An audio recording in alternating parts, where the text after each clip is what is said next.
Hello everybody on the beautiful website of YouTube, this is your Uncle Gurga coming today with a review of a Tim Burton film from 1994. That movie is Ed Wood. In Ed Wood we follow the young ambitious filmmaker Edward D. Wood Jr. and his crew as they try to make some of the more obscure and weird horror films of the 50s and often considered quite horrible at that.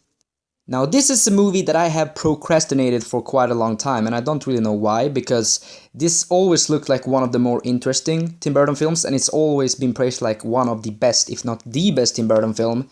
But I finally saw it and it was amazing. It was fantastic, beautiful, funny, yet a very inspirational tale about the filmmaker who's doing what he thinks is right when the world is quite against him, you know. None in Hollywood really believed in Ed Wood and his films, but he believed in them so much himself that he just wanted to make them anyway, and he did everything he can to make his visions come true. Some things I love about this movie is the black and white style and having the classic transitions we've seen from the 40s, 50s and 60s cinema. It kind of reminded me of, you know, watching a classic film, and I think it really fits the style of the movie, you know, harking back because he was a director back in the 50s, so it feels kind of natural to have it in there. And like I said, it's a very inspirational movie, yet a funny movie. It's a comedic but very inspirational tale about very odd ball of a director who has some very weird characteristics and also has some very obscure and quite out there stories that he wants to tell that maybe doesn't make that much sense, because Ed Wood is famous for being one of the worst, if not the worst director in Hollywood history, and if you look at his films you kind of understand why, but the entertainment value is definitely there, I can tell you that much.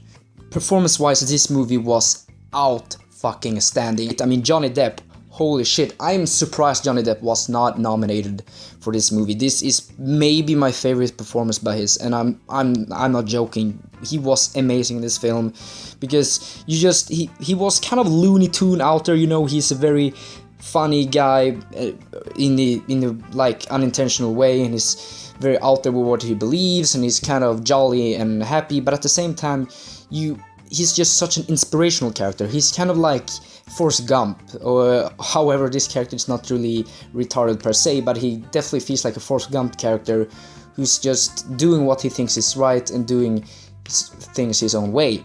Martin Landau as Bela Lugosi might be one of the best supporting performances ever. Like, that performance was just wow, it floored me in so many ways. It was such a beautiful, somber performance when it needed to, and it also was an hilarious comedy performance when it needed to. He knew exactly which strings to pull. That's a nod to the movie. And I mean, the scene when he is rehearsing his lines, or when he's on set and making the film Glenn and Glenda for Ed Wood, is one of the most incredibly funny scenes I've seen in a long time. He was amazing in this movie, and the characters are fascinating. Follow an old Bela Lugosi who Ed Wood stumbles upon, who wants to be part of his movies because he gets no job, and Ed Wood of course looks up to him because he's the original Dracula, you know, he is a horror icon of an actor. And also, you know, follow him in his life and really follow him as a person who he really was. And then of course, like I said, Ed Wood is such a weird, obscure, has so weird, obscure ideas that he wants to get out there, and it's just amazing to follow. And also Bill Murray has a very small role in this movie. Yeah, I don't know what to say about that else than he kind of plays this flamboyant man. He's a very weird character that has some interesting parts to him, I must say. And of course we have the girlfriends of Ed Wood with Patricia Arquette and Sarah Jessica Parker, and they were great too. I mean, they probably one of the less good things about this movie is those characters not maybe getting enough development, not being on screen enough, and not getting enough time maybe. But the problem is having Ed Wood and Bela Lugosi as the main characters. They are amazing. They are scene stealers from both of them, and they are just fantastic characters to follow and so interesting, so inspirational. So and it's also kind of a twisted story. It's not twisted that it's disgusting or disturbing, but it's twisted in how weird life can be sometimes, and how weird films are made, and just following a director's journey to make what he feels is right.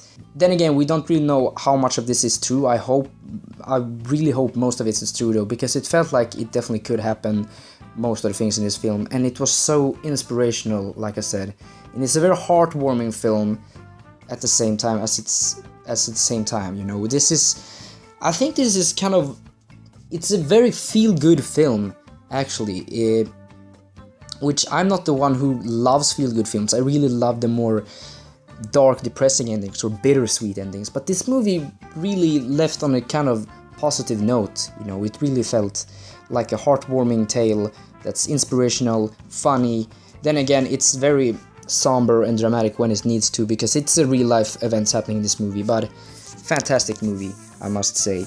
This, like I said, the things I didn't like about the movie were the characters of Patricia Arquette and Sarah Jessica Parker not feeling that fleshed out. They could definitely have done more to their characters, and I also feel they had the typical biopic ending, you know, where you have like text coming up about what happens to the characters after the ending, and I never really liked that, and I definitely don't like it in a movie like this, where it's such an obscure and weird movie about such an interesting man and character that actually was a real person. And also, this movie doesn't really start with the beginnings of his life, so I don't think you really need to tie it up with exactly how his life ended. I felt it's quite unnecessary to have a text ending just telling straight out what happened to the characters in the film. I don't know. I've never been a fan of that. Because it feels like a movie should end with more like a punch.